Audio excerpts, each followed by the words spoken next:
He's like the biggest pen. What's going on, guys? I'm here at World Gym with my workout partner Jeff Nippard, and we're gonna hit a chest session today. I want to show you guys my bench setup. Everyone has a little bit different setup, but I'll show you how I set my bench up. A great setup before my bench press can make or break my set. If I loosely lay flat on the bench along with being incorrectly positioned, I generally lose around 50 pounds off my 1 rep max. So if you're not using correct form with a mediocre setup, you could possibly be leaving pounds off your 1 rep max and or set. Also, having good form will decrease your chance of injury. Generally, there are 2 main ways to set up, from the top down or the bottom up. Generally, I like to start from the top down. I place my head and shoulder blades on the bench and work my way down and finish off with placing my feet. I would experiment with both and see what works better for you. I start by laying on the bench and positioning my body so I roughly have eyes underneath the bar.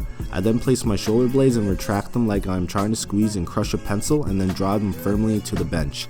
I then find my grip. I usually suggest to start with pinkies on the knurlings of the bar, and over time I suggest slowly working your way out with a wider bench grip. I am 5'11", and over the past year I have moved my hand placement from my pinky to my middle finger. With this being said, I do have slightly shorter arms than the average 5'11" person, so if you have longer arms you can start with a wider grip.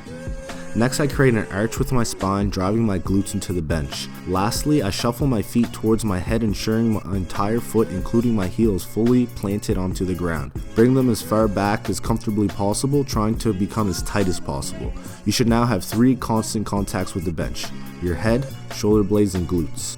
From here, I incorporate leg drive. I press my heels into the ground, trying to further drive my shoulder blades into the bench, but without lifting my glutes off the bench. This is where it can take some practice. Your connective tissue in your spine is flexible, so the more you practice, the tighter you can get.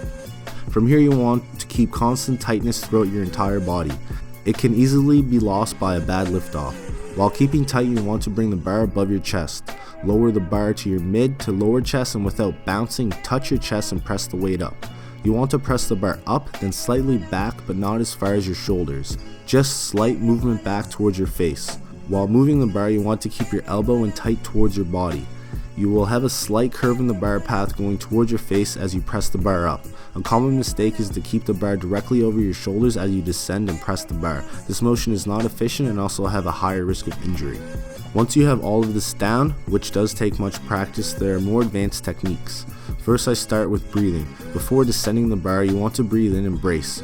By brace, I mean tighten your core and adding tightness to your torso by keeping air in your body, flexing your core.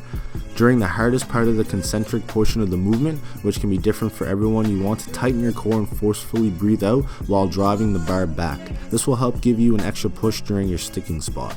The next advanced technique I like to use is controlling my leg drive. Once you find your sweet spot on where to place your feet, you can control how forcefully you're driving your feet into the ground. Before the movement starts, you approximately want 50% leg drive. As the bar descends, you slowly want to add leg drive until you touch your chest and press the weight up. So from the time you start to lower the bar until you start to press it up, it slowly increases from 50% to 100% leg drive. While doing so, you want to make sure all 3 contacts are still touching: head, shoulder blades, and glutes. This is like loading a spring. The most common mistake I see with this is happy feet, when people are shuffling their feet around, lose tightness, and inefficient with their energy. Also, the lifting of their glutes off the bench, which I can be guilty of sometimes. This is dangerous and can add risk of injury to your spine. With all of this said, everyone's bench press setups are slightly different. Make sure to get into a routine. Mine is top down to make sure things are consistent. Also, experiment. You never know what may work better for you if you don't give it a chance, such as your grip. I hope you were able to take something away from the video. If you did, please give the video a thumbs up. It does really help. Thank you for watching so far, and I hope you enjoy the rest of the video.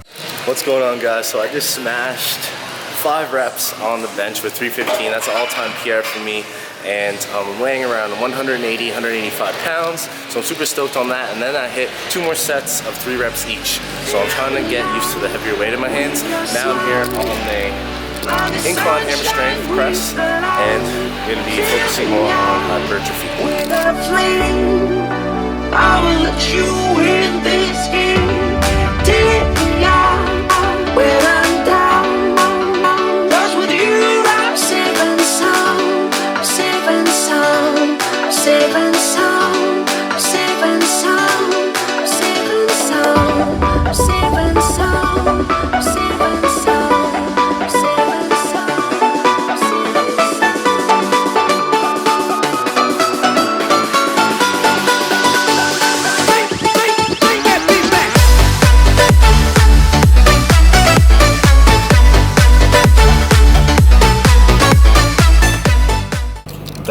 was an amazing workout. The only thing you guys missed was some lateral raises. We did 4 sets with the dumbbells, and then on the last 2 sets we did a drop set, around 50% drop, and then we did flies, rear delt flies, except grip this way with the cables. It's all good. Now we're about to go get some food, I think, and get some stuff done, and I'll see you guys back at the place. And I'm still hype AF because I smashed that on bench. No, he doesn't do anything. I might be getting something dirty, bruh. Thanks. As you guys see, we're just here up in Denny's. I always forget that this place is here because I never had a Denny's where I lived before, and I actually love it. It's so good. Really happy that Kelowna has one. There are good choices to get here. Just because you're going out, it doesn't have to be dirty, but I'm actually kind of feeling a good cheat meal. I'm bulking, I'm feeling pretty good. And I'll actually chuck up a shot that I took today on the screen. So I'm not looking too fluffy. It is the holidays, you gotta enjoy yourself. And I'll show you guys what I get to eat. I don't think it just comes with gravy on it if you want. Slam burger, that egg, bacon, hash browns, fries. That's how you get fat.